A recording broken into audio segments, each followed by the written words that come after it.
Let's turn on my microphone first. Call to order the meeting for Tuesday, May 28th with a roll call.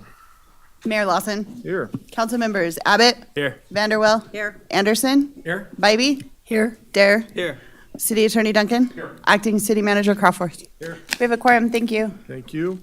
And our invocation speaker is Donna Sosnowski of the Baha'i Faith.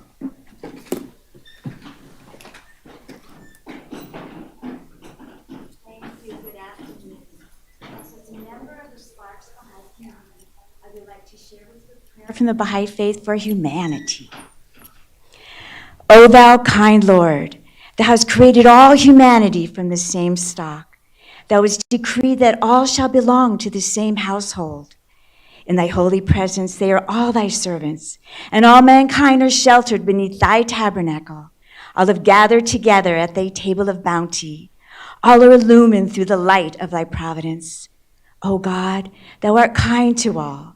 Thou hast provided for all, dost shelter all, confers life upon all.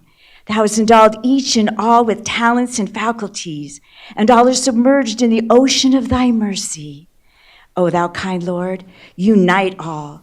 Let the religions agree and make the nations one, so that they may see each other as one family, and the whole earth as one home. May they all live together in perfect harmony. O God, raise aloft the banner of the oneness of mankind. O God, establish the most great peace. Cement thou, O God, the hearts together. O thou kind Father God, gladden our hearts through the fragrance of thy love. Brighten our eyes through the light of thy guidance. Delight our ears with the melody of thy word, and shelter us all in the stronghold of thy providence. Thou art the mighty and powerful. Thou art the forgiving, and thou art the one who overlooketh the shortcomings of all mankind. Thank you. And the ladies brought these flowers for us. Thank you very much. It came from your garden. They smell wonderful, and the yellow one is particularly good looking. Paul, you want to lead us in the pledge? Please join me in the Pledge of Allegiance. I pledge allegiance to the flag of the United States of America and to the republic for which it stands, one nation, under God, indivisible, with liberty and justice for all. Okay. All right. Move on to public comment. Let's go Chris Garvey, followed by Kim Szynski. Thank you, Kim.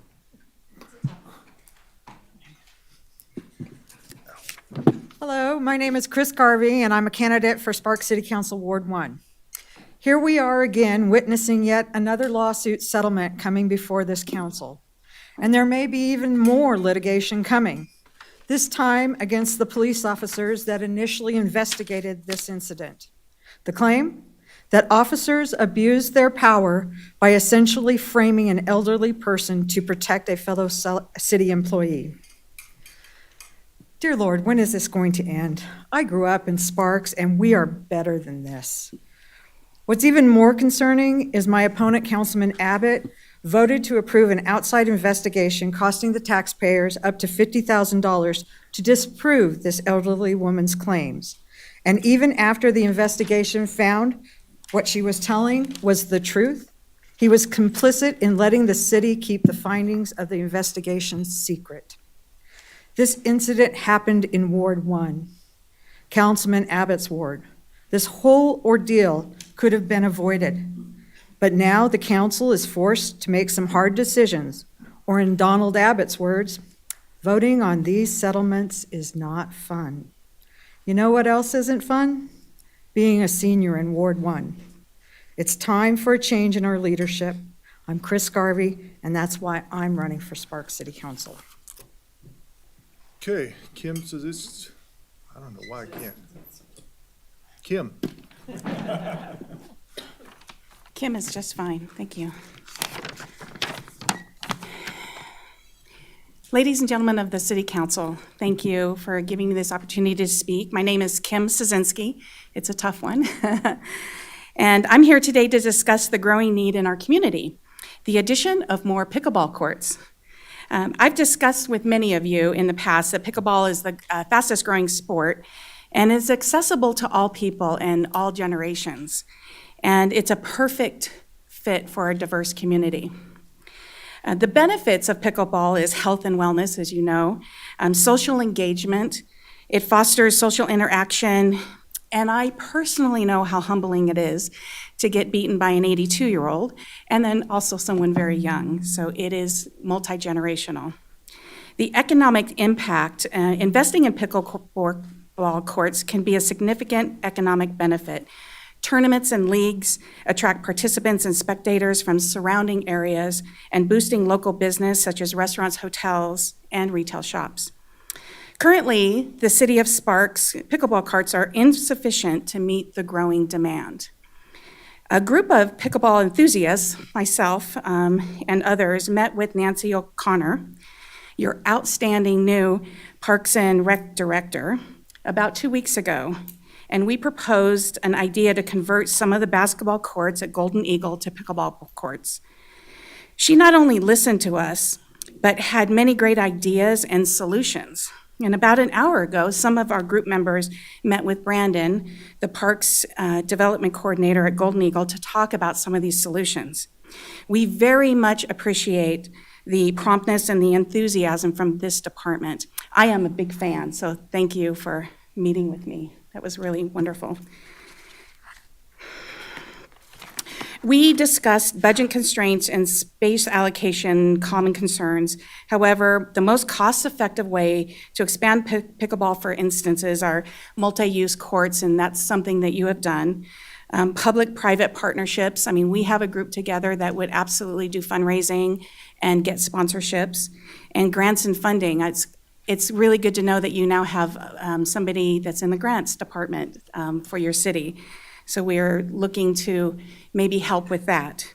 The long-term plan, my ask today is in the future, if you open up the master plan for Golden Eagle, is to plan for a permanent pickleball facility and hope that you would consider that. In conclusion, expanding our pickleball facilities is an investment in our community, health, social, and economic viability. I urge the council to consider these benefits and support additional pickleball courts. Thank you for your time and consideration. Thanks, Kim. It's always good to hear good news. Gayla Willett, followed by Chad Kingsley.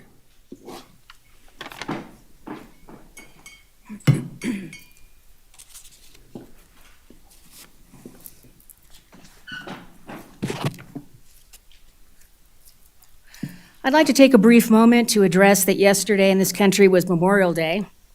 It's a day that the people of this country take to acknowledge the fine men and women who have served this country and lost their lives so that Americans can have certain liberties, such as the opportunity, like I'm taking right now, to sit before a government body to voice my opinion. I'm extremely grateful to those who have sacrificed so that I can have this privilege. I would remind my fellow citizens that they should honor those who have sacrificed by being unafraid to stand before any agency or entity in power to exercise truth and what is just and right. Next, I would like to take an opportunity to clarify some background information which is posted on your website associated with Agenda Item 9.8. I do this for the sake of transparency to the people of the City of Sparks and all of Washoe County. This is a situation that has been shrouded in confusion, mystery, ignorance, and at times deceit. The background information cites a settlement conference took place. It did. To clarify, it took place at the request of the City of Sparks, not Maureen Vegholm. On May 3rd, the City Attorney's Office states it received a demand letter in the amount of $1.6 million from Luke Busby, my mother's attorney. It did. However, this demand was the direct result of the City Attorney's Office repeatedly requesting for a settlement number of some sort prior to the mediation conference. This, even though the City Attorney's Office was aware a life care planner was reviewing my mother's medical files. This resulted in an updated demand of $2.7 million, which is the basis of review by the life care planner, a review of my mother's life expectancy, costs associated with her care for that expectancy following the assault. Finally, the settlement conference, which in my opinion was a rather disingenuous one, resulted in my mother offering to reduce that number to $2 million. You see, I believe my mother is concerned with appearances, a concern that, given all that has transpired in this disgraceful event of December 8th, 2022, and the months since, demonstrates that at the heart of her, my mother is just an elderly woman who wants to feed animals she feels deserve love and care. She suffered enormously that night, a traumatic brain injury that has resulted in significant cognitive decline, a recent heart attack, the result of continuous stress. I'm not sure my mother understands the gravity of all of this and what the city has done to her, but I do. In early 2023, my brother Mark and I reached out to you all about our mother's assault. All of my brothers and sister-in-law met with Chief Crawforth and Wes Duncan on February 10th. We wanted action. We wanted justice. We wanted Timothy Egan to be treated as we would have been had we assaulted an elderly woman in this way. We wanted to know why the Sparks police kept telling all of us that the assault video captured by the fire station's own camera was something completely different than what our own eyes told us. We wanted to know why the city and the police went after her. We didn't need the Fairfax Consulting report to tell us what we already knew watching that video. Willette, you need to wrap up, please.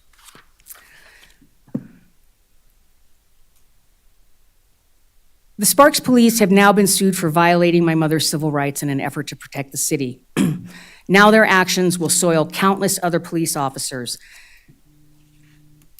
It's time for the city of Sparks to begin leading. Your ability to lead is at the forefront of this debacle. You had the opportunity to address what happened. We implore you to do the right thing when we reached out.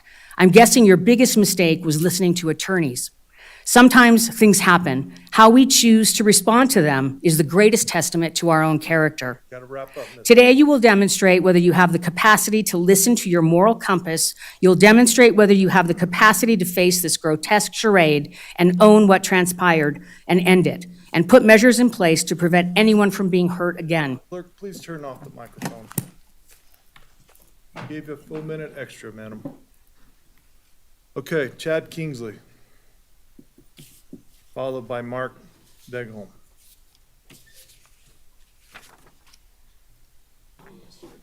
Good morning.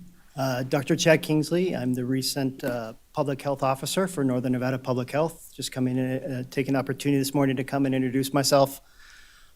Looking forward to the future of Northern Nevada Public Health, Washoe County, and what we can accomplish here. And public health is often a very thankless job. You never get thanked for the mosquito bite that never happens, or the foodborne illness that never happens when we go out to eat or anything to that effect. But looking forward to being able to grow together with our communities. I did get a little bit of a hoot from my last Board of Health meeting, but I will be, my family has acquired a home in Sparks, I believe in Ward 4. So looking forward to living here in this community. Excited to be closing on our home here and moving here, but just want to take this opportunity. I am available to meet with any of you, or any initiatives or any questions. Feel free to reach out to me at any time, and look forward to this opportunity. Thank you very much. Thanks, Chad. Welcome to the community. All right, Mark Begholm.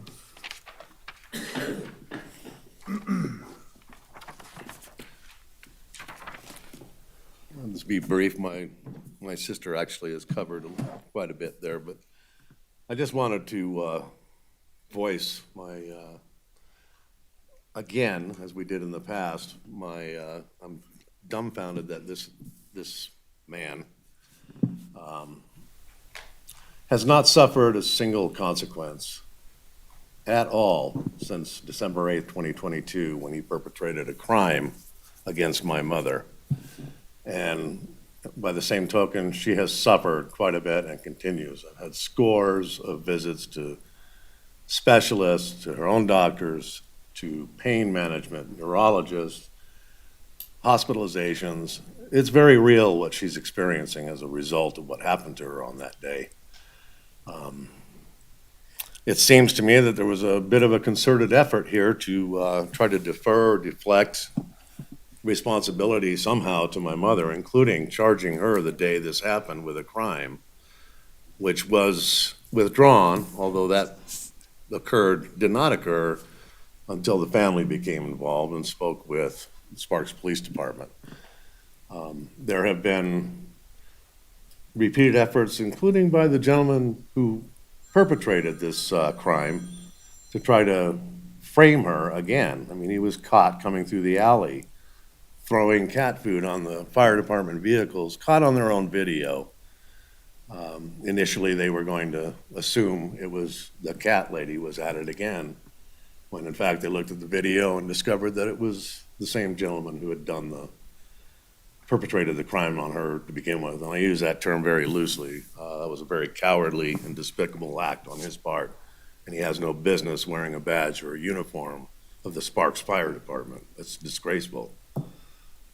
I hope that you folks are going to make some changes here that are going to result in a better situation. I don't know who else might have experienced this at his hands, but somebody with that propensity, it's not likely to be an isolated incident, not in my opinion.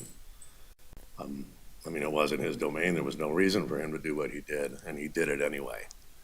So I'm hoping you folks are going to have the courage and the intestinal fortitude here to just take some accountability and make some changes that are going to prevent something like this from happening again. That's really all I have to say today. Thank you, sir. All right, this is public comment. Anyone in the public wishing to speak at this time? If not, we'll close it and bring it back to the dais. Looking for approval of the agenda, Mr. Anderson.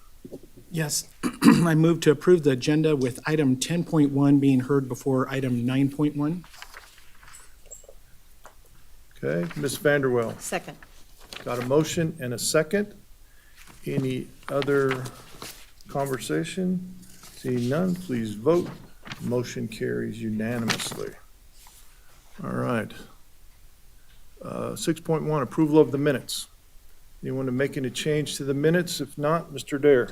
I move to approve the minutes of the Sparks City Council meeting for May 13th, 2024. Ms. Bybee, I'll second that motion. any further discussion? Seeing none, please vote.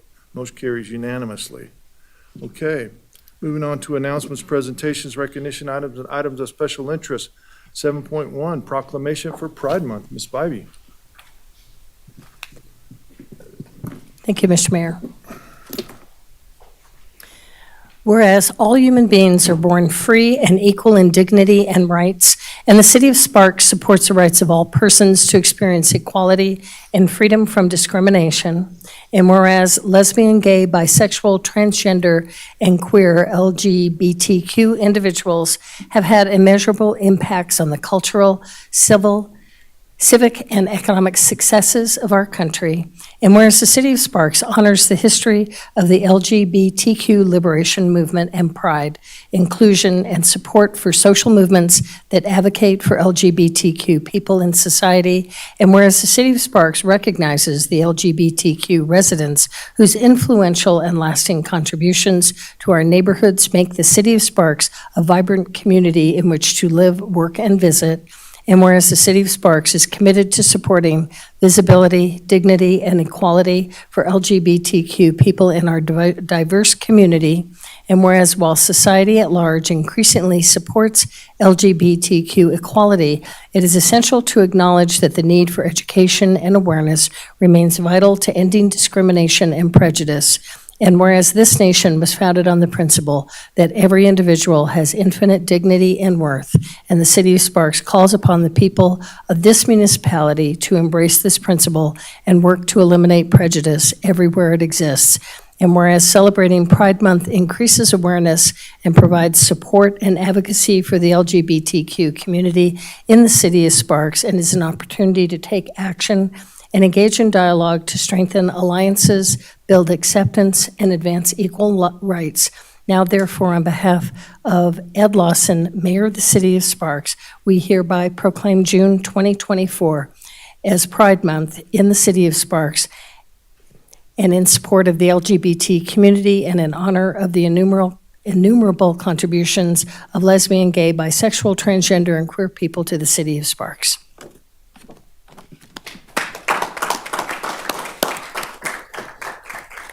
Do we have anyone here to accept the proclamation? Okay, we'll move on to Men's Health Month. Do we have anyone for that? Any Mr. men in Dare. the crowd? Any- There you go. Here we go. Whereas despite advances in medical technology and research, men continue to live an average of 5 years fewer than women. The Native American and African American men having the lowest life expectancy, and whereas educating the public and healthcare providers about the importance of a healthy lifestyle and preventative healthcare would lead to earlier detection of male health problems and lower rates of mortality from disease. And whereas men who are educated about the value of preventative healthcare and prolonging their lifespans and their roles as productive family members are more likely to participate in health screenings. And whereas fathers who maintain a healthy lifestyle are role models for their children and have happier, healthier children. And whereas the Men's Health Month website has been established at www.menshealthmonth.org and features resources, proclamations, and information about awareness, events, and activities, including Wear Blue Day for Men's Health. Whereas Men's Health Month focuses on a broad range of men's health issues, including heart disease, mental health, diabetes, and prostate, testicular, and colon cancers, and people are encouraged to increase awareness of the importance of a healthy lifestyle, regular exercise, and medical checkups. Now, therefore, Ed Lawson, Mayor of the City of Sparks, does hereby proclaim June 24th as Men's Health Month.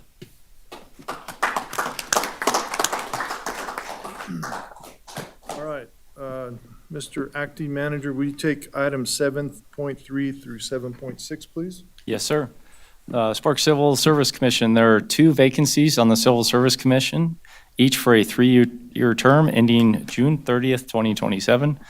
Members cannot be city employees or related to one within 3rd degree of consanguinity. Applications will be accepted until 5 p.m. on Friday, May 31st, 2024. Sparks Parks and Recreation Commission. There are 2 vacancies on the Parks and Recreation Commission, each for 3-year terms ending June 30th, 2027. Members must be a resident of Sparks or have a valid Sparks business license. Applications will be accepted until 5 p.m. on Friday, May 31st, 2024. There is 1 vacancy on the Technical Review Committee, the Washoe County Home Consortium, for a 3-year term ending June 30th of 2027. The vacancy is for a non-staff person. Applications will be accepted until Friday, May 31st, 2024 at 5 p.m. And the Sparks Citizens Advisory Committee. There are 4 vacancies for alternate positions on the Sparks Citizens Advisory Committee, each served coterminous with their appointed elected official. These vacancies include wards 2, 3, 5, and mayor appointments. Applications will be accepted until Friday, June 21st, 2024 at 5 p.m. Persons interested in serving on these committees should complete a community service application online at the city's website, www.cityofsparks.us/get involved. Simply complete the volunteer application form and hit submit. Thank you, Mayor. Thank you. All right, let's move on to consent items. Anyone wish to pull a consent item? If not, I'm looking for a motion. Ms. Vanderwell. I move to approve consent items 8.1 through 8.2 as submitted. Mr. Anderson. Second? Got a motion and a second. Any further discussion? Seeing none, please vote. Motion carries. Waiting for 1 voter. Now we have a unanimous. Thank you. All right, we're going to 10.1, public hearing on the tentative budget for the city of Sparks fiscal year 2024-25 as required by NRS 354.596. Mr. Jeff Kronk. Good afternoon, Mayor Lawson, City Council members. I am Jeff Kronk, your Chief Financial Officer for the record. As state law requires, we need to hold a public hearing on the tentative budget. City staff filed that tentative budget on April 15th. This isn't the approval of the final budget. That will be the next agenda item, but for now, we just need to be in compliance with state law and hold a public hearing on the tentative budget. No other action is required. Okay. This is a public hearing. Anyone wishing to speak on the budget for next year? Ms. Garvey. Fill out a card for us at the end, please. I will. Chris Garvey. Again, I would like to encourage the council to have a conversation so that the residents will know how they intend to keep our community safe with the intentional holding vacant of 5 police officer positions and 4 firefighter positions. I don't know if anyone was paying attention, as yesterday was a celebration of our fallen and many families gathered. But in Sparks, around Greenbrae and Driftwood Drive, a man was shot dead in his car, and then a subsequent standoff in the trailer court at El Rancho and Prater occurred. This is becoming too common in our community, and I hope the council can give a plan as to how they are going to keep our community safe, given these drastic cuts that you are doing in these two positions. Thank you. Anyone else in the public wishing to speak on this item? Okay, we'll close it, bring it back to the dais. Jeff, what do we need? Just next To agenda. vote? Ready? I need a vote? No action required. We Hearing. can, just a hearing. Okay, well then we'll go back to 9.1. And this is consideration, discussion of possible adoption of a final budget for the city of Sparks for the fiscal year 24-25. Mr. Cronk. All right, good afternoon again, Mayor Lawson and city council members. I am Jeff Cronk, your chief financial officer for the record. I am presenting to you now the format of the final budget for your consideration and approval for fiscal '25 in the form as required by the Department of Taxation. So by law, we're required to file that final budget with the Department of Taxation by June 3rd this year.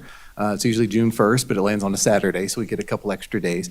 But I don't have any other presentation for you today because the information that is in the final budget, again, it's just in a different form, but the information is exact same as what we presented 2 weeks ago at the what we call the city manager's final budget recommendations. And it's essentially the same as what's in the tentative budget that we filed on April 15th.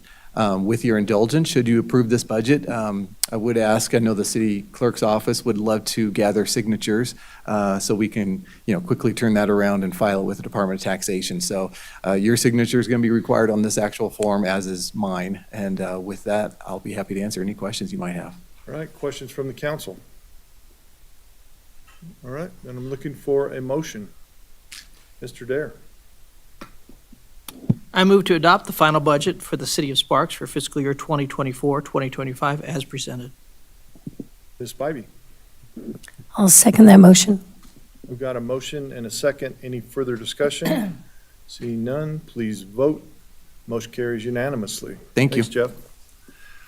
Consideration 9.2, consideration, discussion, and possible acceptance of a donation from Operation Underground Railroad of an electronic storage detection canine, initial handler certification training, and related fees and expenses with an estimated value of $18,000 and approximate cost of the city in the amount of $3,600 for the first year and $3,000 for each subsequent year after that. Give us your name for the record, please. Good afternoon, Mayor and members of council. For the record, I am Adam Harris, and I'm a detective with the Sparks Police Department, currently assigned to the Northern Nevada Internet Crimes Against Children and Human Exploitation Task Force. Before you today is the approval to accept a donation from Operation Underground Railroad to purchase an electronic service dog. I will also give a presentation about the Northern Nevada Internet Crimes Against Children Task Force and the benefits an electronic service dog would bring not only to the city of Sparks, but to the state of Nevada.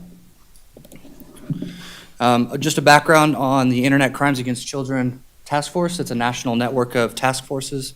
There are 61 task forces across the United States with approximately 5,400 federal, state, and local law enforcement officers.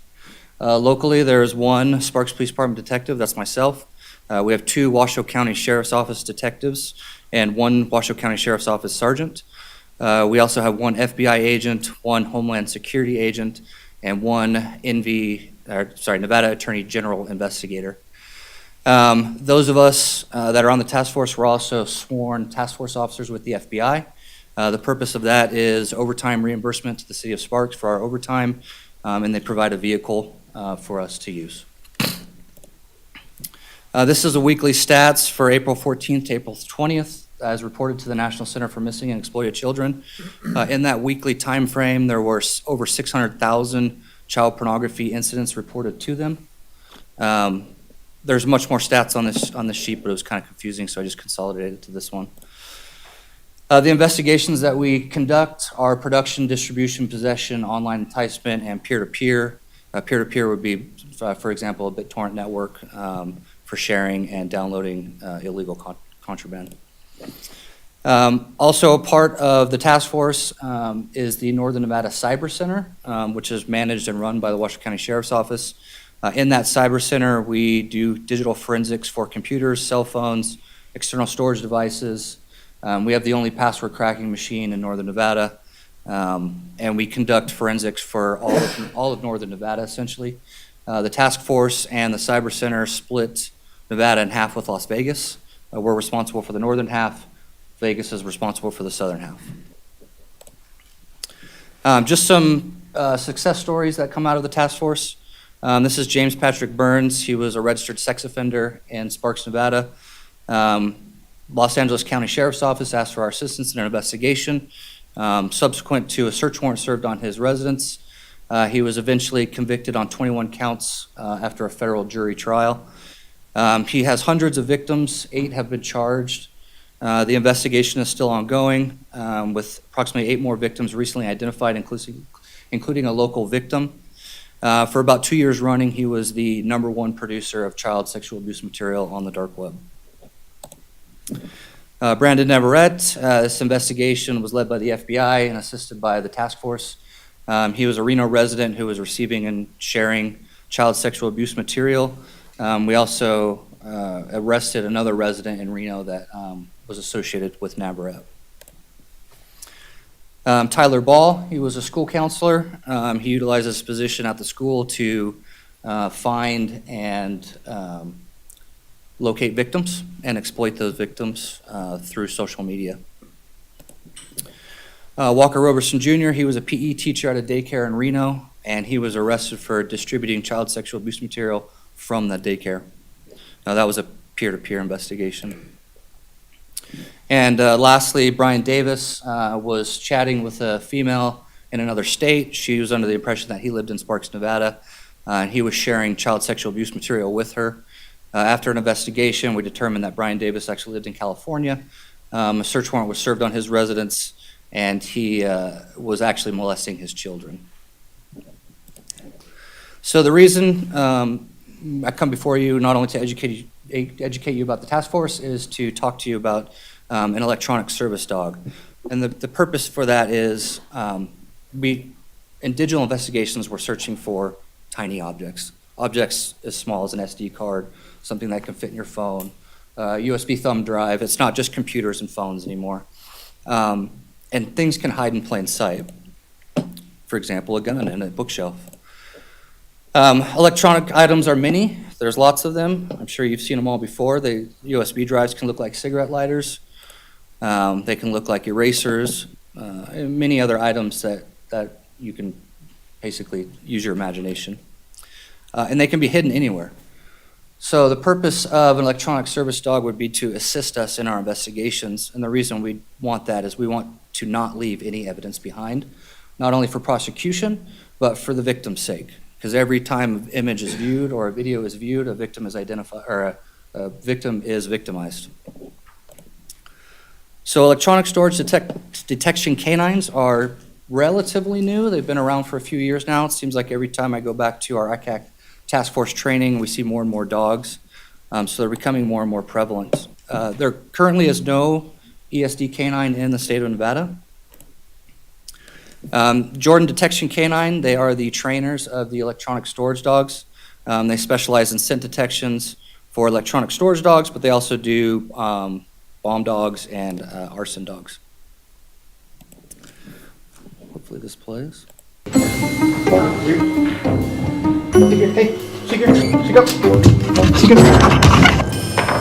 Tim, show me. Zeke, show me. Good boy, hold. Training here has been really fun, but also challenging. This is my partner, Dottie. She is very smart. She's very good at her job.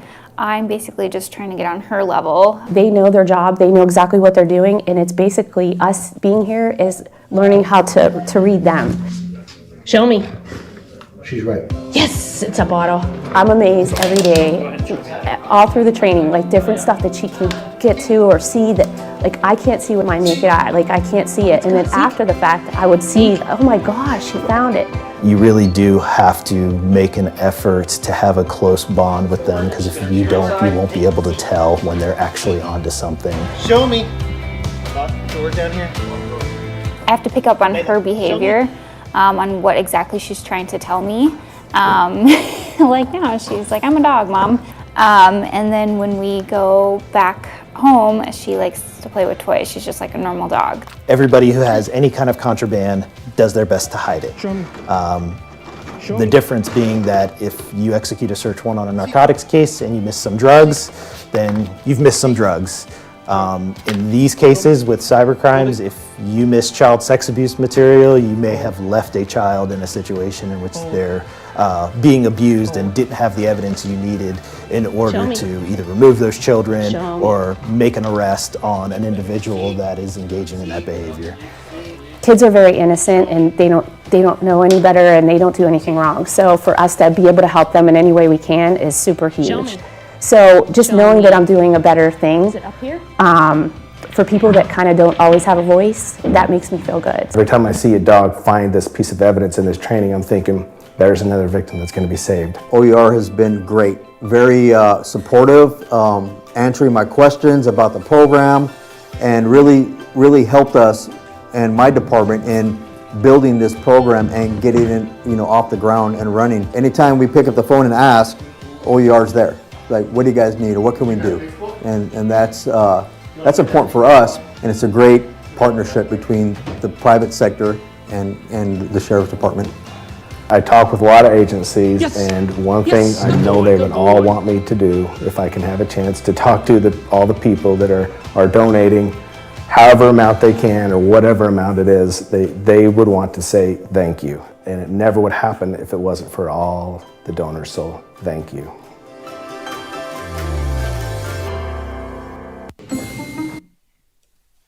So the science behind the electronic storage dog, there's a chemical that's sprayed on all circuit boards and electronic storage devices called triphenylphosphine oxide, TPPO. It's sprayed on during the manufacturing process, and the canines are trained to detect that scent. Everybody probably knows Jared Fogle. ESD dog was used in that case, and they captured evidence resulting in his charges. Marvin Sharp as well, he was a USA Gymnastics coach. An ESD dog was used on that case to further that case as well. In February and March of 2022, in the United States, ESD canines accomplished a remarkable amount of work against exploitation. They were utilized in 47 search warrants, resulted in 32 arrests and 8 rescues with over 50 devices containing sexual exploitive materials. They do have a secondary function. They're a de-escalation canine. They can also be used with victims, child advocacy centers, critical incident teams, stress management for ICAC team members, and public awareness social media campaigns. They can assist within school settings for teaching internet security, internet safety. The costs of an electronic storage detection canine, the dog and training for the handlers, about $15,000. Annual recertification is $300, and the initial equipment is $1,000. That would be paid for by Operation Underground Railroad. What is not paid for is a crush-proof kennel for the car, vehicle heat alarm system, travel and lodging for annual recert every year, and annual food and vet bills. So Operation Underground Railroad is the agency that would be funding the canine. They are a worldwide organization to assist with sex trafficking and exploitation. They also assist local law enforcement agencies across the country with equipment and or training that is cost prohibitive for those departments. So ESD canine acquisition, initial certification fees for the handler and the canine, traveling to and from the participating agency, lodging, per diem, rental vehicle, and for the 2-week certification, that's about $15,000. Recertification fees for the dog is about $300. Any other fees associated with that, travel, hotel per diem, rental vehicles would be responsible for the agency. OUR-approved canines and equipment to include supplies needed for the dog. That initial investment by OUR is about $1,000. The requirements, it's a 5+ year contract commitment. We need to report seizure and arrest statistics, maintain recertification, make the canine available for media releases, and mention Operation Underground Railroad in those media releases. We are obviously a very busy task force. We have a lot of work to do. This dog will help us in doing that. We average about 100 new cases a month. We have about 600 to 700 sitting in our inbox right now. So with that, I'm happy to answer any questions. Questions from the council? Ms. Spivey? I love this. I've never heard of it, and I find it like truly amazing because obviously we all know sex trafficking and child trafficking and pornography for our children is a huge issue.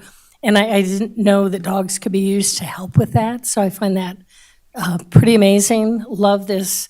I've heard about the Underground Railroad Network and the work they do. But my question would be with the dog, it's going to your regional team. And then will one of you on the regional team be designated as the handler and do the training with the dog? And does that rotate or how does that work? I know with our canines, police canines, we have someone assigned, with their dog. How does it work with this dog? Great question. The dog would be assigned to me. I would be the handler. I would be the one going through the training. The dog would stay with me the entirety of the duration of the commitment, and after that, the dog would stay with me. Thank you. Anyone else? Paul? Oh, there you go. Just want to say thank you for bringing this to us, and thank you for the work that you and your task force are doing. It's sad that we have to have you all in place carrying out this work, but I am so thankful that you are. And if we can help you with something like this, and especially, Underground Railroad helping to pay for us, is amazing. So thank you, I appreciate it. I'm definitely in favor of it. Thank you. Donald? Yeah, thank you for bringing this to us. Assuming that we vote and pass this, when are we able to get the dog trained and yourself and be hitting the road? So the training would be slated for August. It's a 2-week school. After that, the dog would come back and be fully ready for work. Good idea, great idea. Thank you. Thank you. And then just one question for me, Adam. That dog will be then used for the northern Nevada area, as you said, from Las Vegas to the north? Yes, because we are sworn in with the FBI as well, we could technically go anywhere in the country. But our primary responsibility is Northern Nevada. Good program, great sponsor. All right, anyone else? I'm looking for a motion then. Mr. Abbott? I move to accept the donation from Operation Underground Railroad of an electronic storage detection canine and initial handler certification training and related fees and expenses with an estimated value of $18,000 and approximate cost to the city in the amount of $3,600 for the first year and $3,000 for each subsequent year. I second that. Mr. Dare, all right, any other questions? Seeing none, please vote. Motion carries unanimously. Thanks, Adam. Thank you.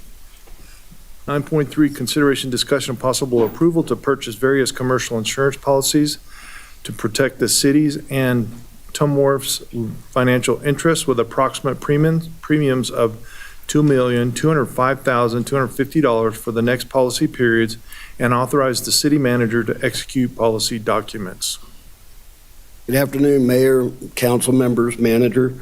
My name is Mike Payne, risk manager for the record. And I'm here today to request approval to purchase various commercial insurance policies to protect the city and Truckee Meadows wastewater facility interest with approximate premiums of $2,205,250.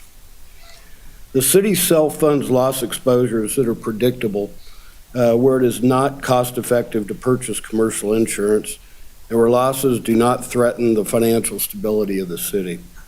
However, there are potential issues that present significant exposure to the city and are somewhat unpredictable and lend themselves to being commercially insured. A spreadsheet that details the various supplemental insurance policies and the cost history of those policies for the last 4 years is attached to this staff report for your review. The lines of coverage that are commercially insured include property and contents, including boilers and machineries, auto physical damage, flood damage, and we also carry cyber liability, public agency general liability, employee dishonesty, tenant users liability. That's to protect the city and those that rent our facilities, and excess workers' compensation. The city maintains a separate property policy for the Truckee Meadows Water Reclamation Facility property and boiler and machinery coverage. With the assistance of our broker, USI Insurance Services, the city markets these coverages with an eye on getting the broadest coverage for the most competitive premium. The city continues to work to control losses and limit exposure through the city's risk committee and working with departments to identify potential exposures. The total estimated premiums proposed for this renewal cycle show a year-to-year increase of approximately 14%, or $286,643 from the current fiscal year. 63% of these increases are tied to the increased valuation at Truckee Meadows due to a recent appraisal that was performed. As a result of that appraisal, the actual insured values at Truckee Meadows went up 42.6%, which resulted in a negotiated premium increase of 27%. The cost of Truckee Meadows insurance coverage is split with Reno based upon our actual flows during the year.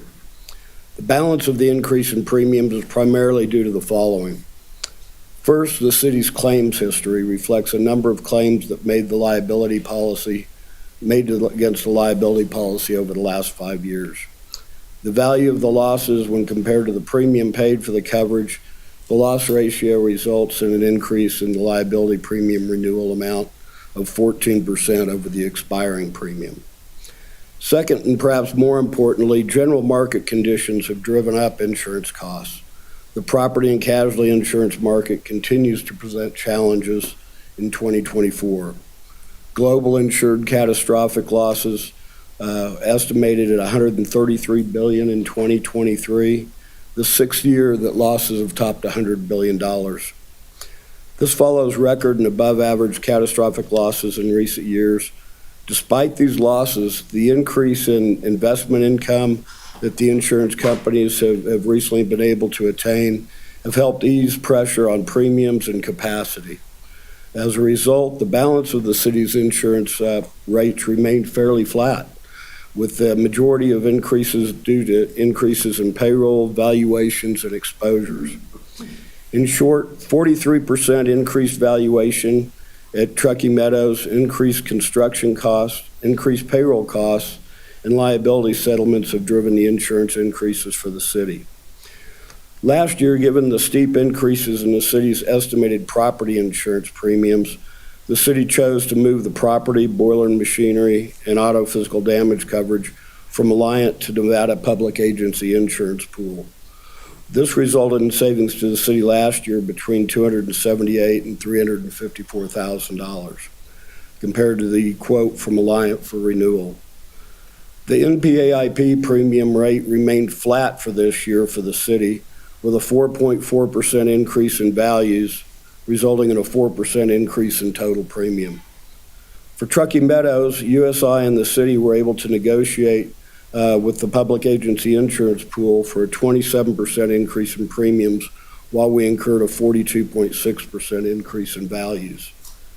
The proposed liability policies have no material changes from last year. Self-insured retention for all liability claims is $500,000 with an aggregate limit of $5 million in coverage. The city's required to use a third-party administrator to process claims. The quoted premium for liability is $622,934, an increase of approximately 14% over the fiscal year 24 liability premiums. The excellent work, as a result of the excellent work done by our IT department and the city's continued investment and diligence in the area of cybersecurity, the cyber liability policy renewed flat this year with no increase in premium. The other year-to-year increases in premiums may be tied to natural inflation, factors increases in coverage, and growth in total exposure. The total estimated premiums depicted on the attached spreadsheet to the staff report may be adjusted upward or downward depending on changes in our exposure during the year, throughout the policy year. And with that, I'm available for any questions. Questions from the council? Okay. All right. Then I am looking for a motion. Mr. Anderson. I move to approve purchasing various commercial insurance policies, protect the cities at Tumwharf's financial interests with approximate premiums of $2,205,250 for the next policy periods, and to authorize the city manager to execute policy documents. Ms. Vanderwell. Second. Got a motion and a second. Any further discussion? Seeing none, please vote. Motion carries unanimously. Thanks, Mike. 9.4, consideration, discussion, and possible approval of a construction contract AC 6050 in the amount of $1,033,950 with Express Sewer and Drain, Inc. for the sanitary sewer CIPP lining fiscal 2024 bid number 23/24-011 PWP-WA-2024-164. Rob.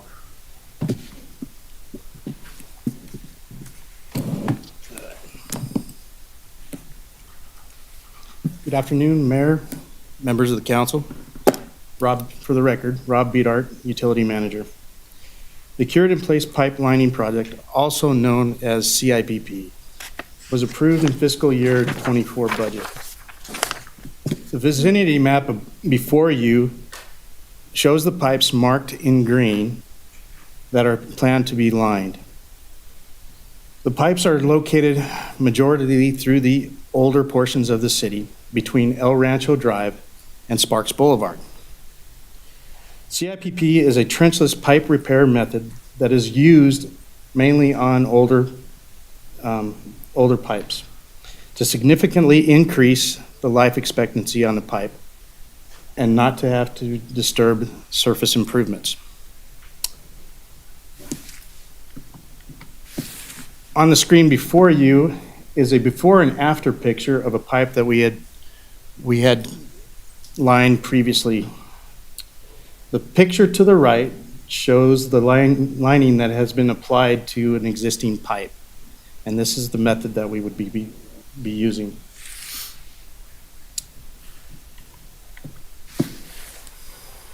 A large majority of our pipes are located within backyards. The exhibit in front of you shows some lines that we will actually be replacing in this project. A traditional removal and replacement method would have a tremendous impact on these properties. The CIPP method cuts down on our construction time. It reduces the inconvenience to the residents, and most importantly, it saves money.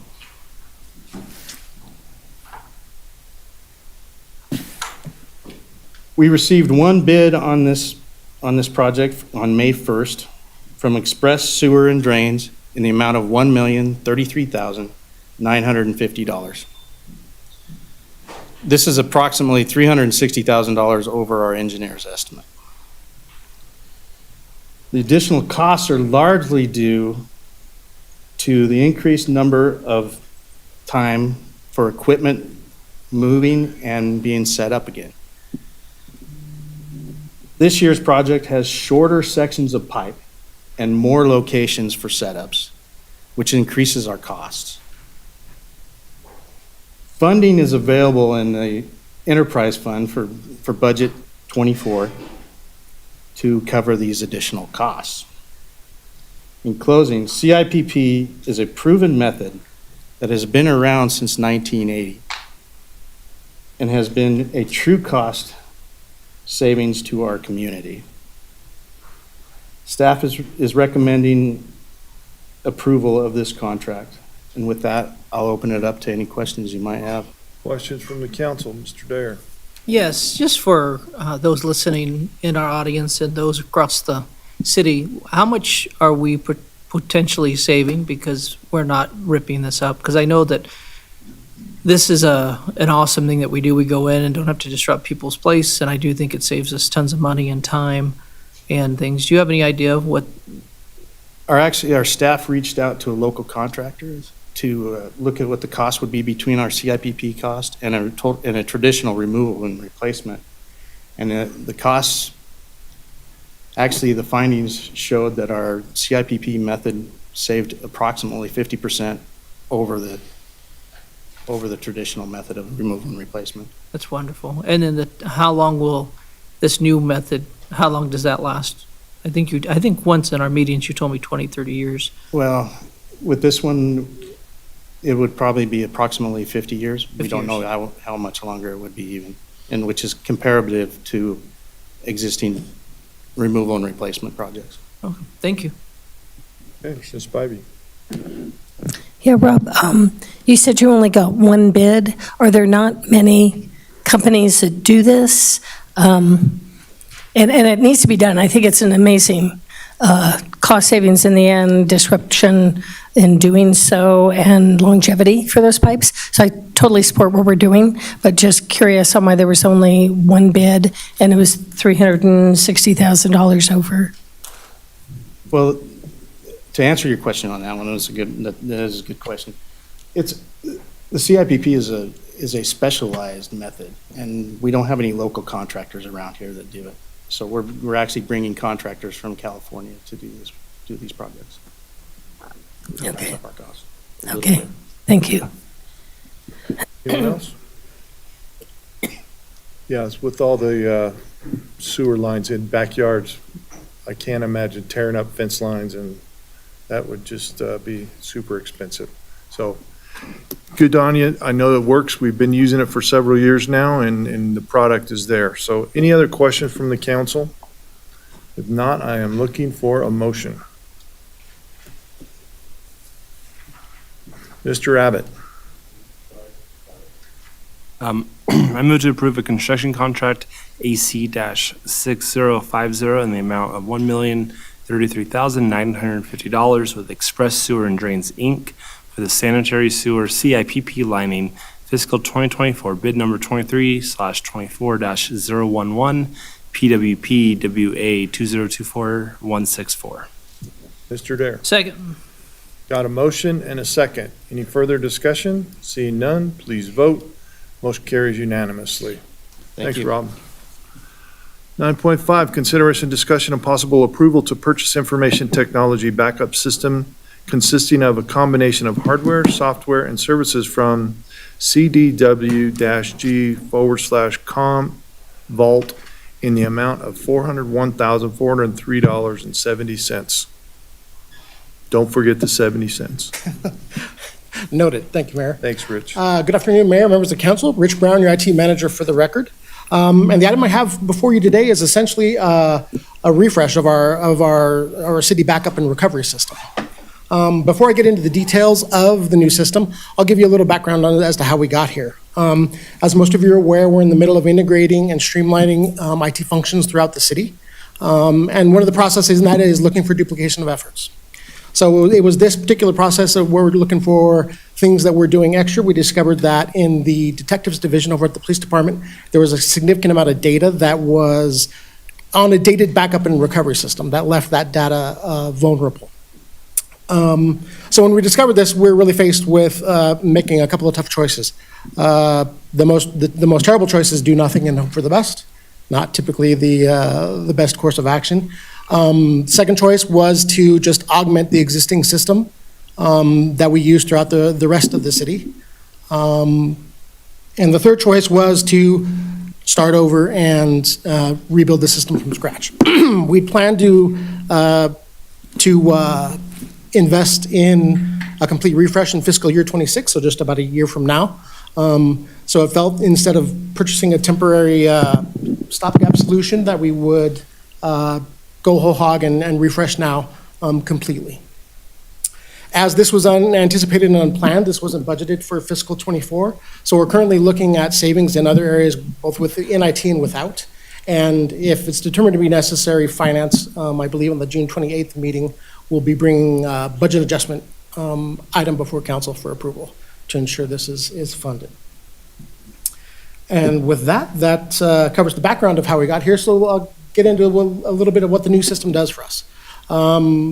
In addition to solving the problem over at the police department, it improves the citywide system in two significant ways. One is the security of our backups.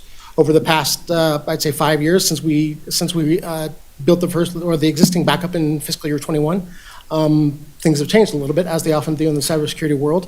We're starting to see dormant attacks. What I mean by that is infections with new viruses that haven't been seen before, aren't detected or caught by our systems, make landfall on city systems and stay dormant. One of the downsides to that is those dormant files also get backed up.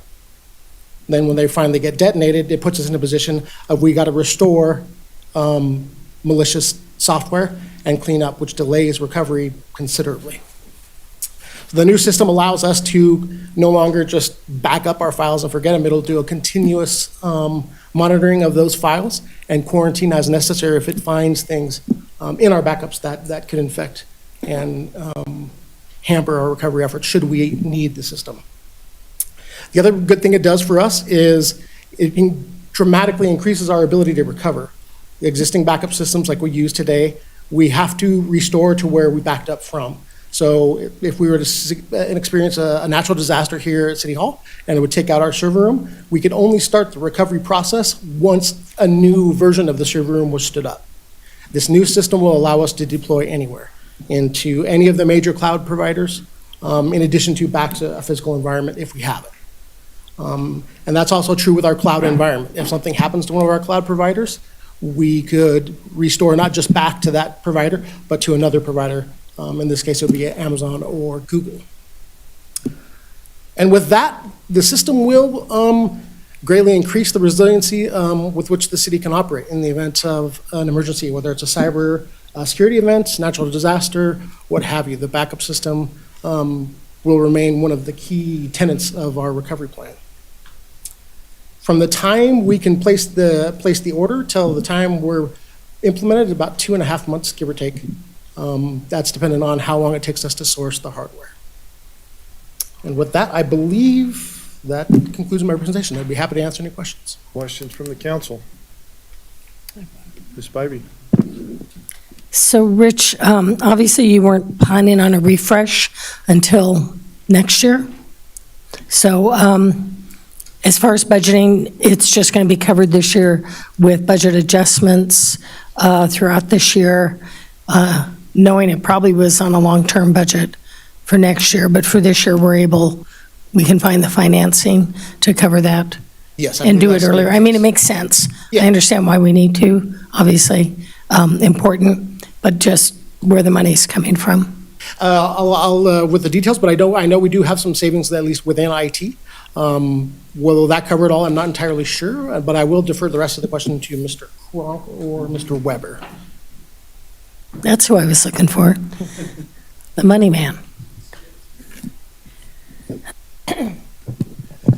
Jeff Kronk, your Chief Financial Officer for the record. Yeah, this is part of the exercise that we have to perform. Excuse me, our budget manager, Wayne Weber, will bring an item, if necessary, the last meeting in June to we call it cost covering, but essentially to make sure that we're in compliance. There are resources available in the fund, just not budget authority. So the budget authority will come when we identify all the expenditures that happen throughout fiscal '24 and bring that final item for your consideration. It'll be in the form of a resolution, and we'll show, you might recall, he does this every year, and you might recall that this exercise, and we'll give it to the State Department of Taxation where we need those budget items moved around in order to, the resources are there, but just in order to move them around where the budget authority needs to land. Thank you. Okay, anyone else? All right, seeing no questions, I'm looking for a motion. Ms. Vanderwell. I move to approve the purchase of an informational technology backup system consisting of a combination of hardware, software, and services from CDW-6 Commvault in the amount of $401,403.70. Mr. Abbott. Second. Got a motion and a second. Any further discussion? Seeing none, please vote. Motion carries unanimously. Thank you. Thanks, Rich. 9.6, consideration, discussion, possible action on a tentative map for 215-unit attached single-family townhome subdivision on 24.4 acre site in the planned development DeAndrea zoning district, generally located south of North DeAndrea Parkway and east of Antella Court and west of Tedesco Drive in Sparks, Nevada. APNs 402-100-1, 66 and 402-100-67. Danny. Good afternoon, Mr. Mayor, members of the City Council. For the record, I am Danny Ray with the Planning Division, Senior Planner, presenting this item to you today, which is a tentative map for a 215-unit townhome development located in the Monticello Village of the DeAndrea Planned Development.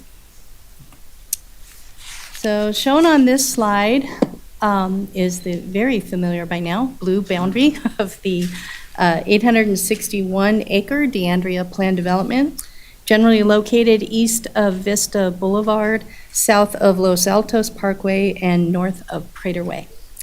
So outlined in red is the subject site, which is comprised of 2 parcels totaling 24.4 acres. So, for some background, the City Council may recall it certified 2 comprehensive plan amendments, changing the land use designation of both parcels from open space, or OS, to multifamily, MF14. Also, this body approved 2 amendments to the DeAndrea Plan Development Handbook, the latest at its April 8th meeting. These actions by the City Council have worked to facilitate this tentative map to get us where we are today. As a reminder, no additional residential units beyond the 2,230 allowed within the DeAndrea Handbook are proposed by approving this tentative map. Up to 230 residential units remain available for development in DeAndrea, and 215 are proposed with this tentative map.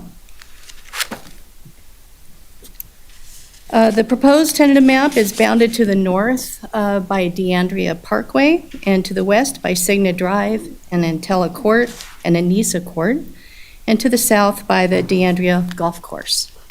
An NV Energy Corridor traverses the site right along the middle here. And in compliance with the regional plan and the Sparks Comprehensive Plan, no structures may be constructed underneath the power lines or within 10 feet of the power line easement.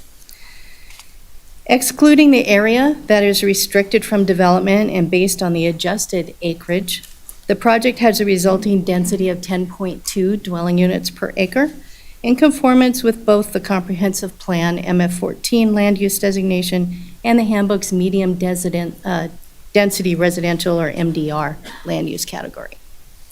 The remaining 3.42 acres in the utility corridor is planned to serve as common area with limited recreational amenities associated with the project. General amenities for the whole project include a private clubhouse and pool area with common open space and recreational facilities throughout the project. The clubhouse is estimated to be 2,300 square feet and includes a leasing office, fitness area, adventure equipment rental center, community room, and as well as a 760 square foot pool house with restrooms that provide access to the outdoor pool and spa. The linear park proposed for the NV Energy easement and utility corridor may include an adventure dog park, park horse equipment, walking trails, picnic areas with tables, naturalistic playground, sports courts, and play structures, etc. All common areas will be maintained by the HOA. As required by the handbook, a minimum of 20% of the project area will be landscaped. However, as designed, the project includes 9.71 acres or 40% of the total site of landscaped common area, which includes a minimum of 693 trees strategically planted throughout the project, providing buffering. Where proposed units are planned adjacent to existing residential in the southwest corner, right along here of the project, evergreen rather than deciduous trees will be planted to provide a visual buffer between the existing and proposed units that will last all year round. The existing gated golf course path, shown here at the bottom of the screen, will be improved and serve as a multi-use roadway for utility maintenance and golf cart access, as well as secondary emergency access to the site. There is a gate near the entrance to Anicia Court, it's right here, and another proposed near the entrance to the project, right about here. The roadway network surrounding the subject site is established, and the number of travel lanes is not anticipated to change. A total of 594 parking spaces are provided in 2-car garages and throughout the site, providing an excess of 99 parking spaces over what is required by the handbook. So the townhomes that are proposed have a complementary architectural design versions. Architecturally, the townhomes in the clubhouse building draw influence from both the Craftsman and Tuscan farmhouse styles that are established in the handbook. As you recall from the last PD amendment, these particular drawings were added to the handbook, and these are in conformance with that. So this is the proposed Craftsman architectural style. The color and material palettes from neutral and classic colors to saturated earth tones that will integrate harmoniously with the surrounding and existing neighborhoods. So here is a perspective view, also illustrating the potential layout of the alternating architectural styles and color palettes for variety. This illustration is of a typical 1,485 square foot, 3-bedroom, 2.5 bath townhome with a 2-car garage. There are 3 floor plans. In addition to this one, there's a 4-bedroom, 2.5 bath floor plans, both 1,300 square feet and 1,500 square feet versions. So a little bit of analysis here. There's no increase in the number of residential units, as I stated. Therefore, there's no increase in the number of trips generated by Monticello Village from that analyzed in the previous trip impact analysis, which is estimated to generate 103 AM peak hour and 123 PM peak hour trips out of DeAndrea's 2,104 PM peak hour trips that would be generated at full residential build-out of the entire DeAndrea plan development. For the project, it's 1,548 average daily trips. As this number of residential units is not increased over the 2,230 units permitted in the handbook, the trip generation, therefore, will be consistent with what was anticipated with the originally approved DeAndrea project in 1997. Monticello Village is projected to generate an overall positive fiscal impact of approximately $3.3 million over the 20-year analysis period. This includes a revenue surplus for the city's general fund of $3.1 million, as well as a revenue surplus of $217,000 for the city's road fund because the internal road network will be privatized. Police and fire services will be provided by the city of Sparks. And the city received comments from NDOW, the Nevada Department of Wildlife, TUMWA, the Truckee Meadows Water Authority, and the NNPH, Northern Nevada Public Health, which are addressed in the conditions of approval. So, presentation's over? No, just joking. We're moving on to the 12 required findings for tentative maps. I have condensed these as much as humanly possible. So for finding T1, as proposed, this subdivision would advance the Sparks Comprehensive Plan goals H2, H3, and policy H2 by providing a townhome housing product in the Sparks housing market. In addition, the project as designed supports Goal MG11 and Policy CF1 because there's an existing roadway network, other infrastructure, and the ability of public services such as police and fire to provide service to the development. In support of policies CC8 and C4, 2 architectural styles, such as Craftsman and Tuscan Farmhouse, with 4 floor plans are proposed for the townhome models, and sidewalks are provided on both sides of the street. For finding T2 and T7, street improvements are not required as the existing roadway is sufficient to meet the needs of this request, as impacts to the roadway system remain as anticipated in the 2009 traffic impact study. For finding T3 and T4, this application was distributed to the agencies that provide basic services and administrate environmental and health laws. Written comments were provided. The developer shall comply with all TUMWA requirements, conditions 6 and 7. For findings T5, T6, and T9, the applicant's required to demonstrate there's adequate sewer capacity to serve the project prior to submittal of a final map. The final grading and drainage plan for the development must be reviewed and approved prior to submittal of a final map for the project. It's condition 11. And the availability of municipal water is addressed in finding T4. NV Energy will provide electricity and natural gas services. Electric, telephone, and cable services will be extended underground within the roadway right-of-way to serve this development.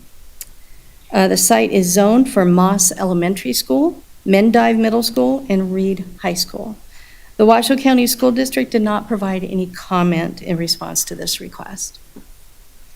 Police protection and fire emergency response.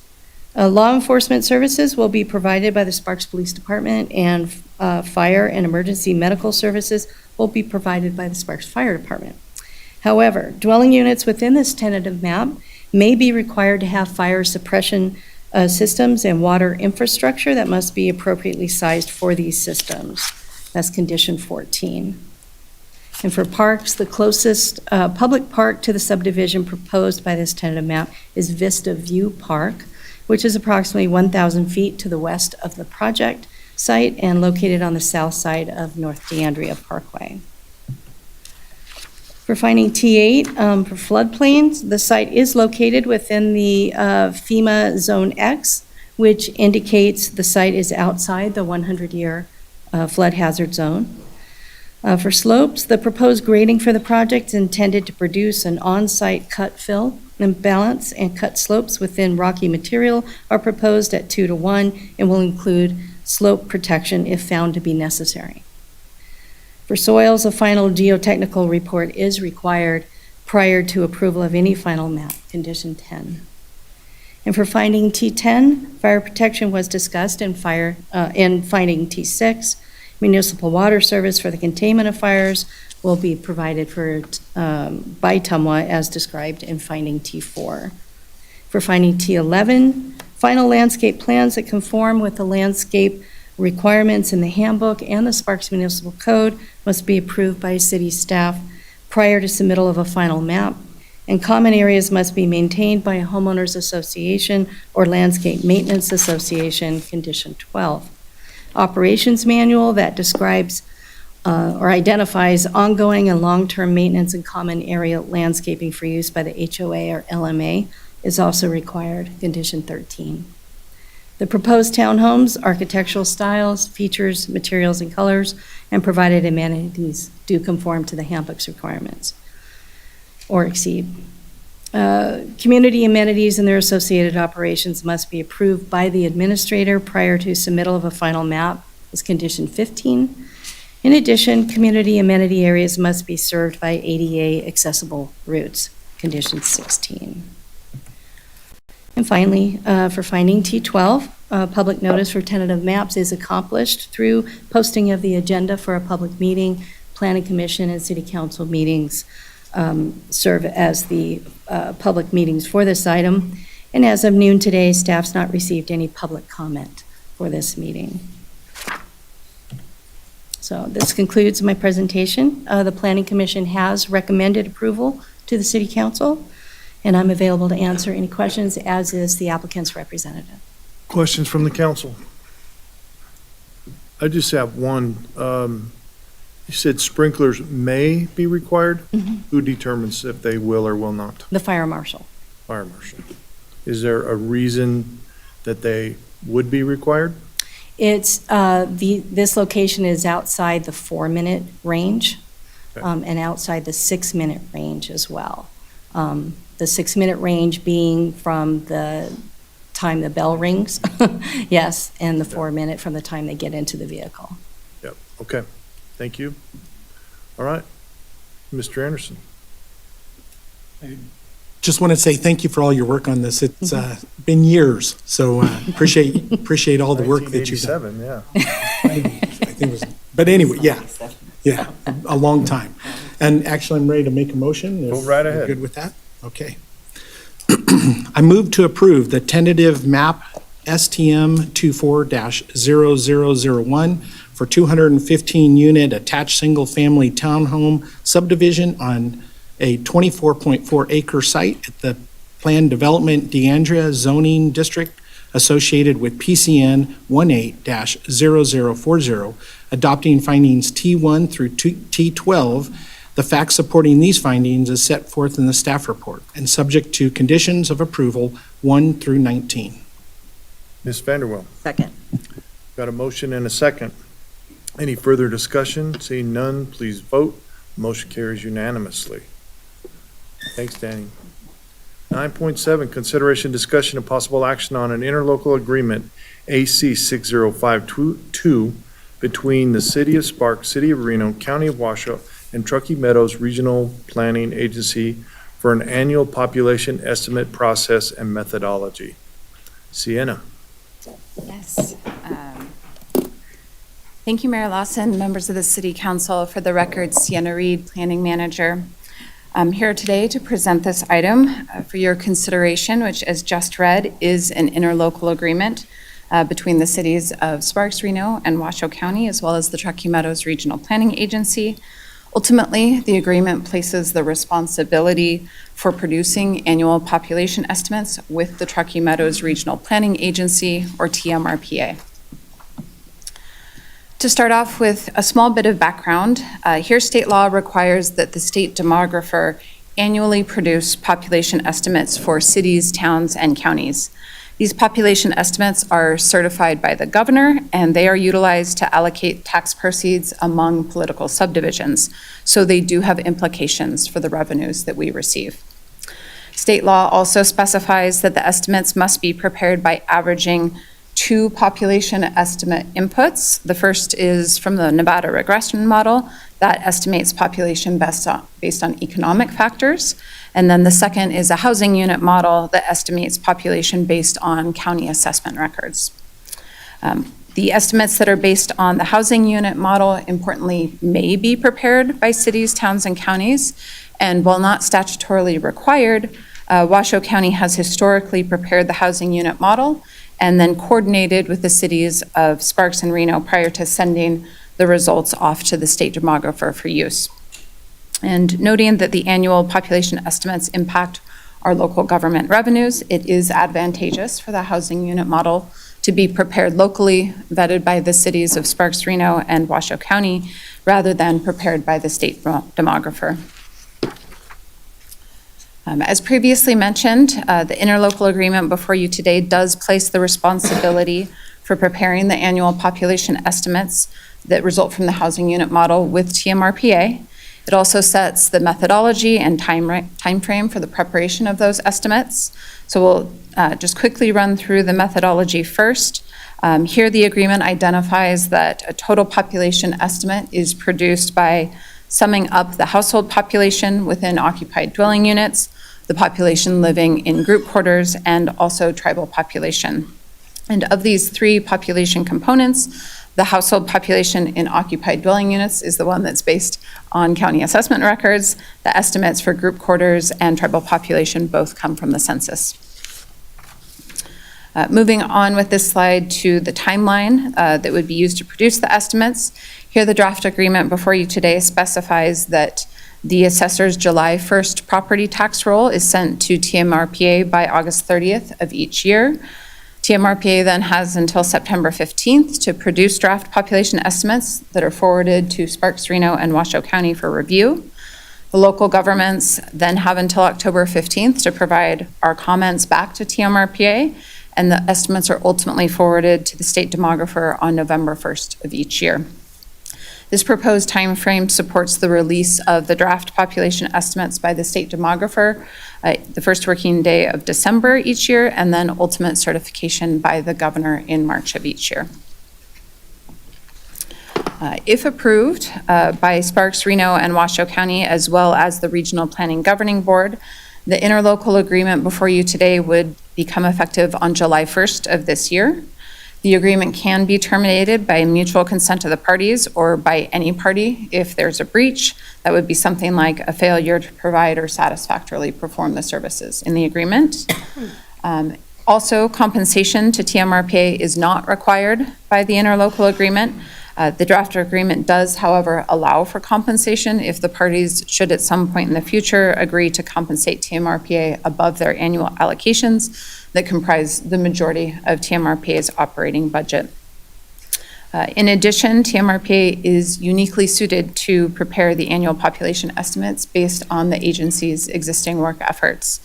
TMRPA already prepares the Washoe County consensus forecast. That's done every 2 years, and it projects population and employment for a 20-year period for the cities of Sparks and Reno, as well as unincorporated Washoe County.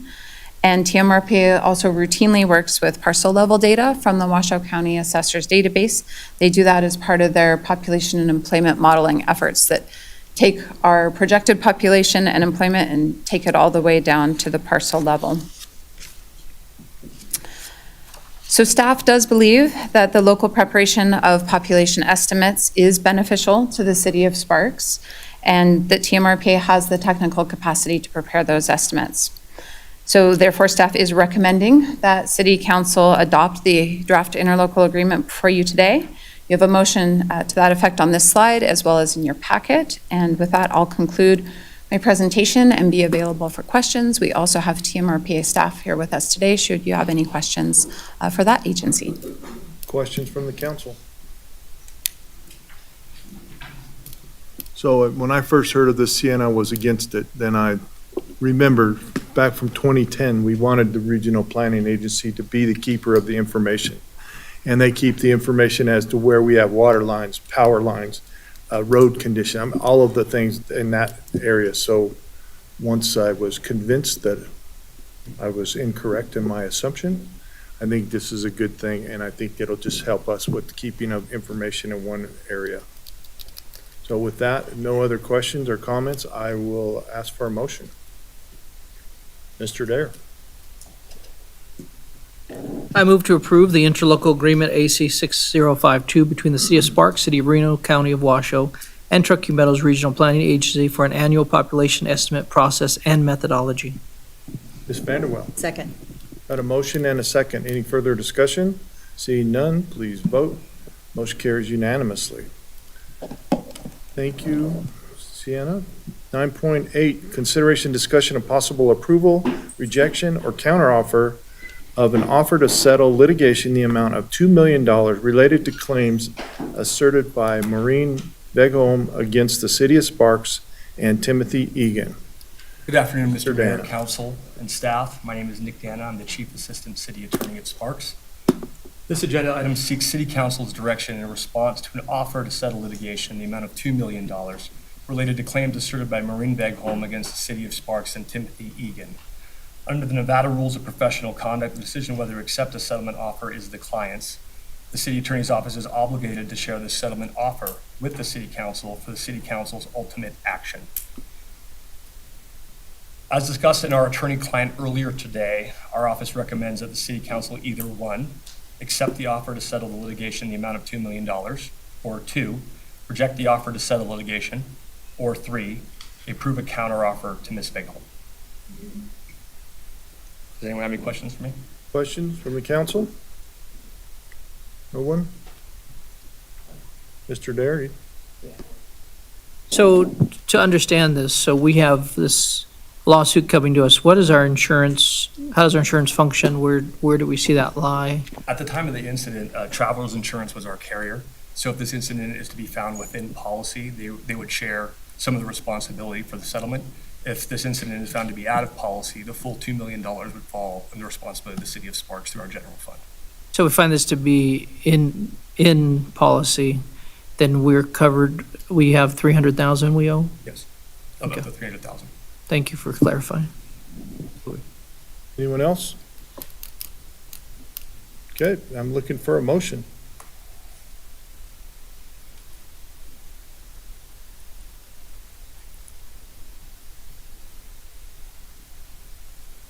Mr. Anderson? I move to make a counteroffer in the amount of $500,000 related to the asserted claims by Maureen Vegholm against the City of Sparks Fire Department employee Timothy Egan. Mr. Abbott? Second. Got a motion and a second. Any further discussion? Seeing none, please vote.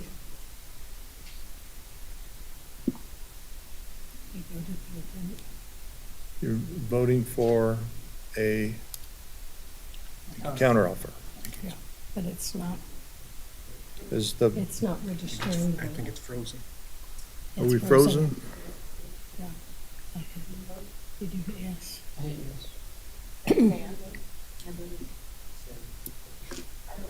I don't show any of them show as voted. It doesn't show any cast. An audio vote? I think. The voice vote. Let's do a voice. Wait a minute. Try it again. No, it's not. It showed up on yours. Okay. Okay, it's not showing up on mine. Okay, can we just take a voice vote, Mr. City Attorney? Everybody voted. Everybody voted.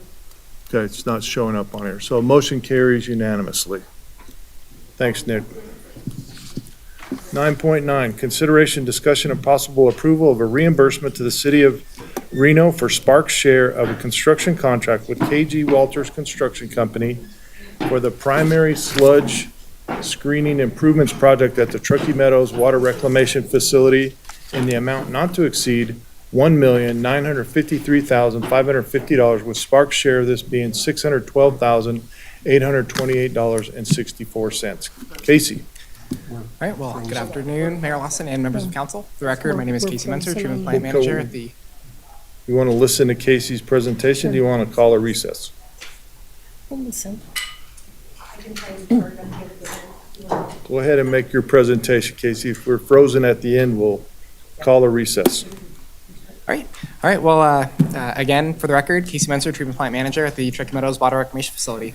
So I'm here today seeking reimbursement to the city of Reno for a construction project, for Sparks' share of a construction project, focusing on completely replacing these primary sludge screens.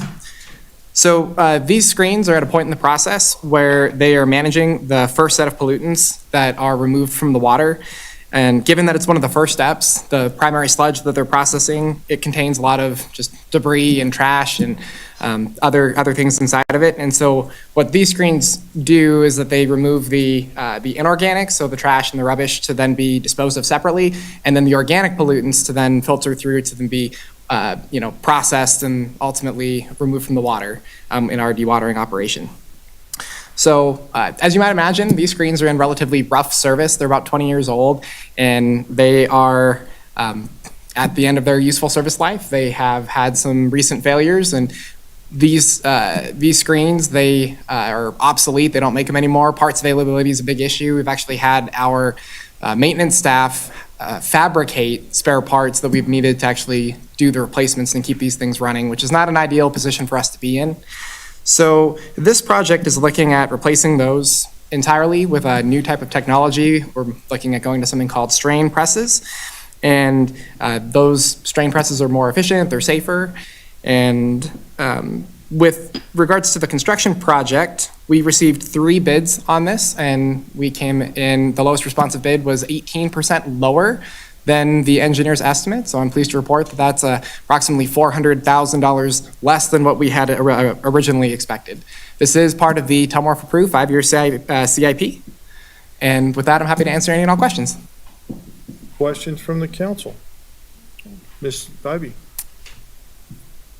So what is the cost we're looking at, since my screen is locked and I can't see what our cost, total cost, and then cost to the city of Sparks? So the total project cost is $1,953,550, with the city of Sparks' share being $612,828.64. Thank you. All right, any other questions? All right, we're going to take a 2-minute recess.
All right, our technical difficulties have been cured.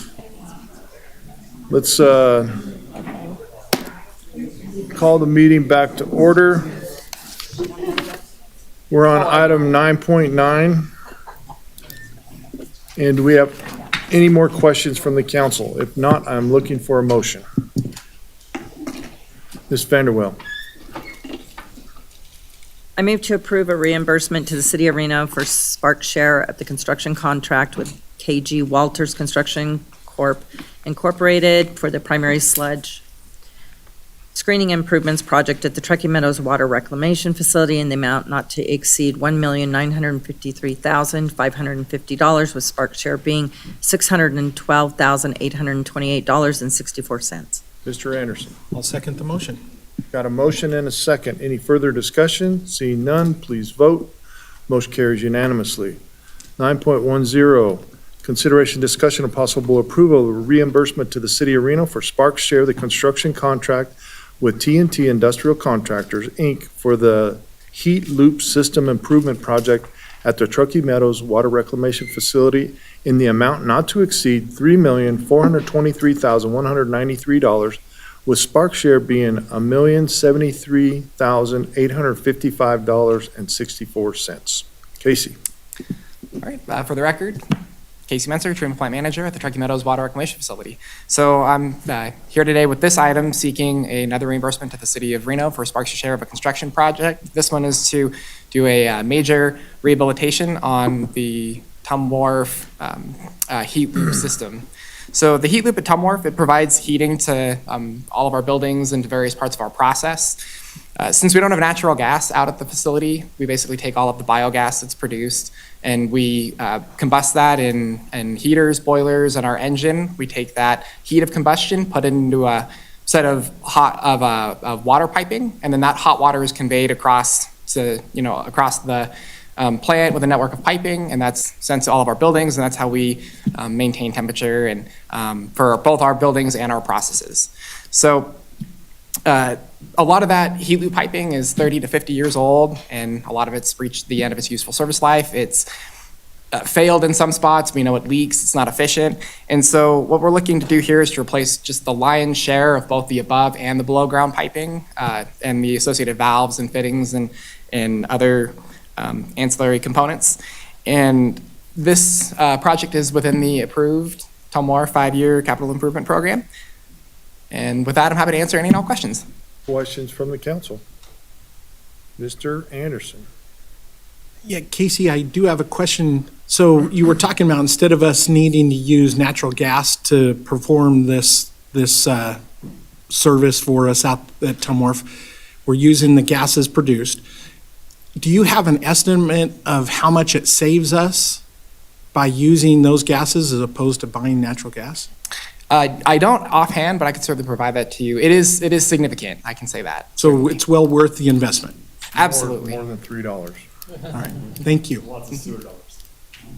Yeah. We did do a discovery with NV Energy to actually look at the cost to bring out a natural gas pipeline to the treatment plant, and in $20, so a number of years ago before all the escalation, and it was on the order of $1.5 million-ish. And so, this particular improvement is probably right on par with that, given the state of escalation that we've seen since that time period. But this gas is free. Exactly. As opposed to natural gas. Got it. Exactly. Thank you. Okay, anyone else? Mr. Dare. Yeah, I just want to say, sometimes I just feel like when people see these numbers, I know I sticker shock, you go, wow. But this is actually one of our most valuable infrastructure pieces we have for our city. And I just say that for anybody out there that's seeing it, numbers like this. It's something that we have to take care of. It's one of our number one jobs, is to make sure we have sewage, water, and those other things are necessities. And so I just want to say thank you for the good job that you do. I know these numbers, if you could half them or even go lower, we'd appreciate that. But I know you're doing all you can. And I can tell you, we are doing amazing things and saving money with a lot of what you've been doing out there. So thank you so much. Thank you. Okay, anyone else? Okay, then I'm looking for a motion. Mr. Abbott. I move to approve a reimbursement to the city of Reno for Sparks' share of a construction contract with TNT Industrial Contractors, Inc. for the heat loop system improvements project at the Truckee Meadows Water Reclamation Facility in the amount not to exceed $3,423,193, with Sparks' share being $1,073,855.64. Mr. Dare. Second. Got a motion and a second. Any further discussion? Seeing none, please vote. Motion carries unanimously.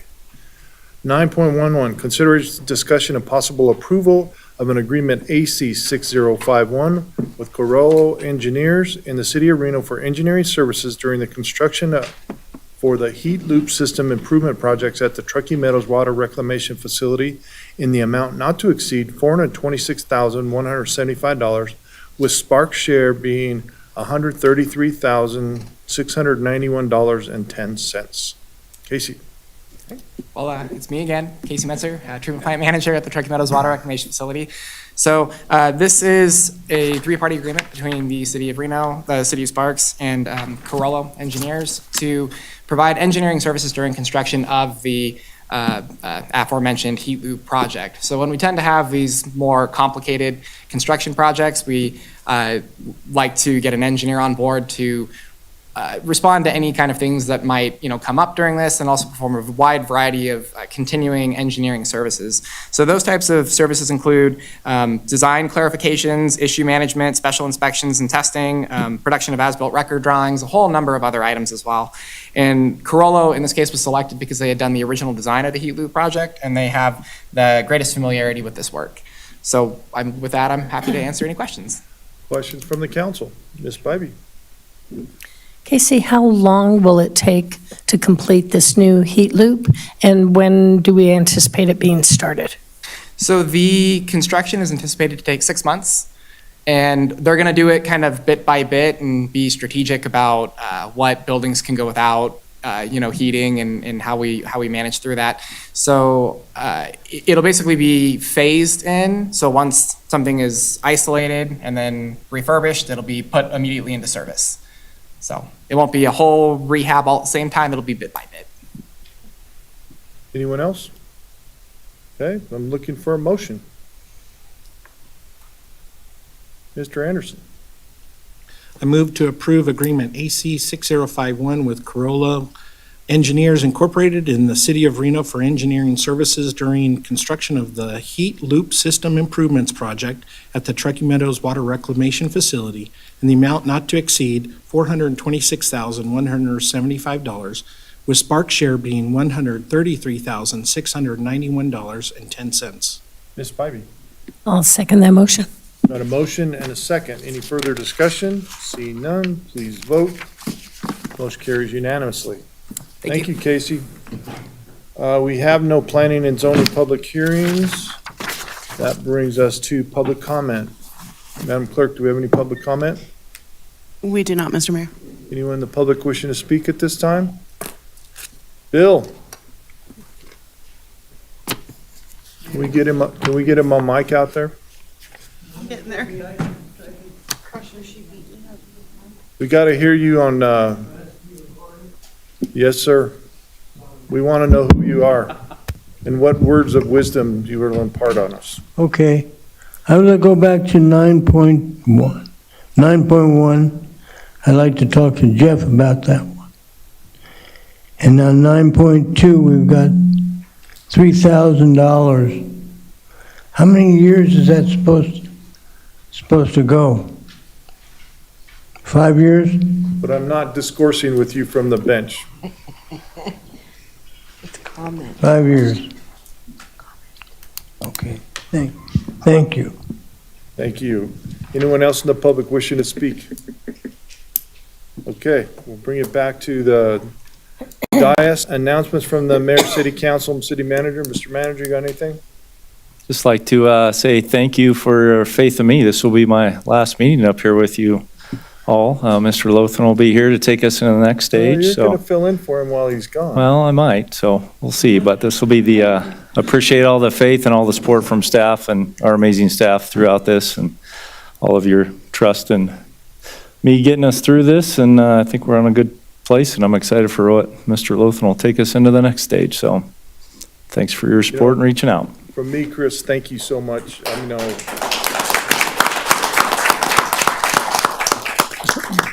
you did a great job, and I'm looking forward to not getting 4 o'clock emails and text messages or 10 o'clock at night. I don't know when you sleep. You must be part vampire.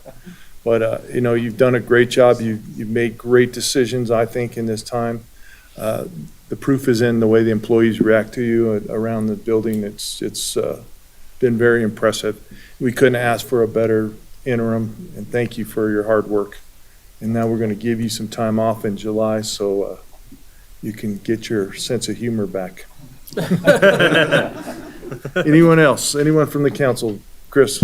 Yeah, I just want to give a shout out. Yesterday, we had a pretty neat gathering at the memorial, but it's Wear Blue to Remember who really did all the work, with their team, Donica and Elizabeth. And what they do, and they do it every year, and I want to just share it for people to know, they take names of those off the wall and they actually say them out loud and then they run in the honor of them.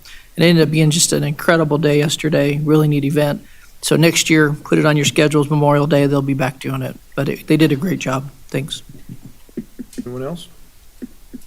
Okay. Well, we're up to adjournment. We got redevelopment, right? Okay, yeah, don't go anywhere.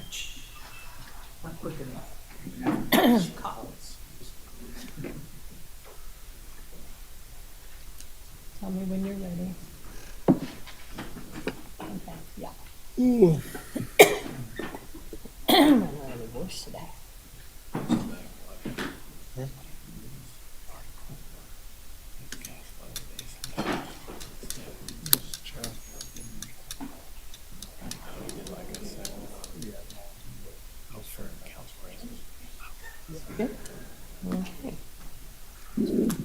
Okay. I'd like to call to order the meeting of the Sparks Redevelopment Agency for Tuesday, May 28th, 2024, with a roll call.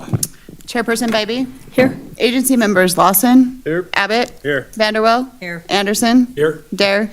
Here. Chief Legal Officer Duncan? Acting Chief Administrative Officer Crawford. Here. We have a quorum, thank you. Thank you, Madam Clerk. Moving on to item 3.1, public comment. Do we have any public comment? Seeing none, we'll move on to item 4.1, approval of the agenda. Looking for a motion. Agency Member Dare. I move to approve the agenda as submitted. Agency Member Vanderwell. Second. I have a motion and a second. Any discussion? Not, please vote. Motion carries unanimously. Moving on to item 5.1, consideration, discussion, and possible approval of the minutes of the Sparks Redevelopment Agency meeting for April 22nd, 2024. Corrections, additions, or a motion to approve? Agency Member Vanderwell. I move to approve the minutes of the Sparks Redevelopment Agency meeting for April 22nd, 2024. Thank you. Agency Member Anderson. Second. I have a motion and a second. Any discussion? Not, please vote.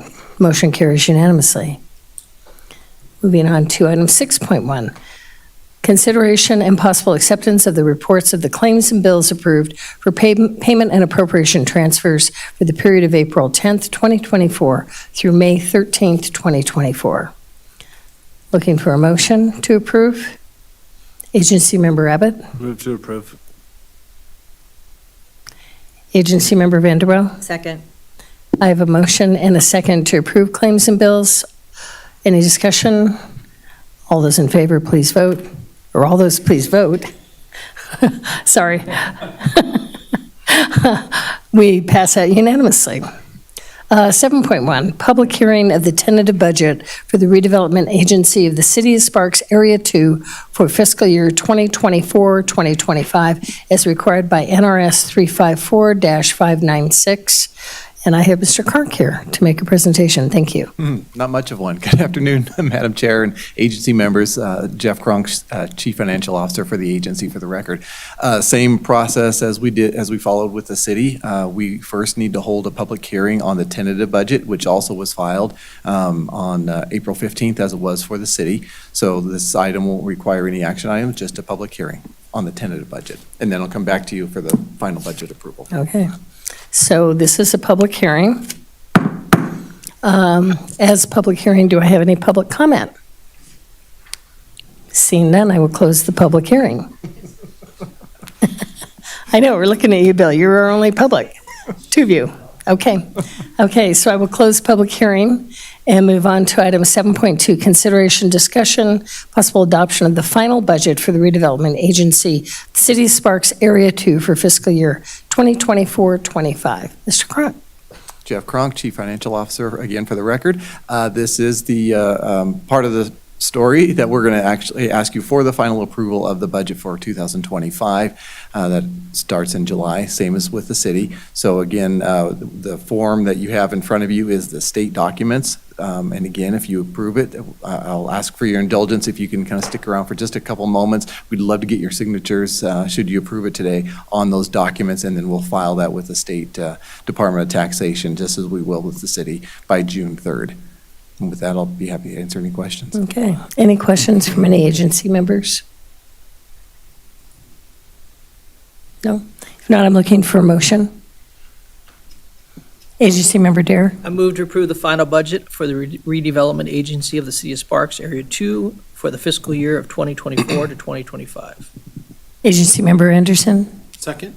I have a motion and a second. Any discussion? Please vote. Motion carries unanimously. Thank you. Thank you. 8.1, comments from the public. Any comments from the public? Seeing none, I will close 8.1. 8.2, announcements from the agency and Chief Administrative Officer. No? From the agency? I will close 8.2, going to adjournment. We're adjourned. Thank you. Please stay around to sign.